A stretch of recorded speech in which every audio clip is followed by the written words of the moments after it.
నాథూరాం గోడ్సే మహాత్మా గాంధీని హత్య చేసిన వ్యక్తి, అతని చర్యలు, ప్రేరణలు మరియు జీవిత చరిత్ర వివాదాస్పదమైనవి.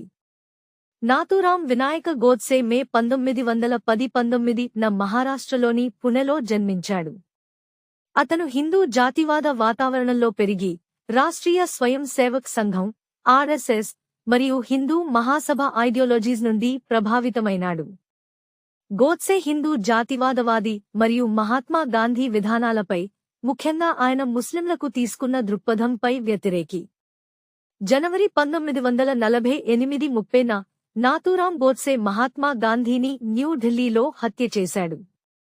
గాంధీ శాంతి ప్రార్థన సభకు వెళ్లిపోతున్న సమయంలో అతనికి 3 బుల్లెట్లు తగిలాయి. గోడ్సే గాంధీ, పాకిస్తాన్తో శాంతి స్థాపించేందుకు చేసిన శ్రద్ధ మరియు ముస్లిం సంఘానికి ఇచ్చిన తనిఖీలోలు హిందూ ప్రయోజనాలను దెబ్బతీస్తున్నాయనే అభిప్రాయంతో గాంధీని హతమార్చాడు. హత్య జరిగిన తరువాత గోడ్సేని పట్టుకుని మహాత్మా గాంధీ హత్యకు సంబంధించిన క్రిమినల్ కేసులో విచారించారు.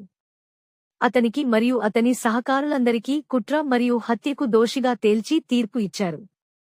గోడ్సేను మరణదండనకు శిక్షించారు. నవంబర్ 1949 15న ఫాస్ట్ ద్వారా చంపరు. గోడ్సే గాంధీని హత్య చేసిన ఘటన వివాదాస్పదమైన మరియు చర్చించబడిన అంశంగా మిగిలిపోయింది.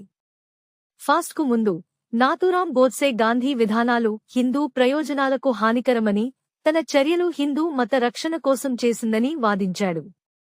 నాథూరాం గోడ్సే భారతదేశ చరిత్రలో ఒక వివాదాస్పదమైన వ్యక్తిగా మిగిలిపోయాడు.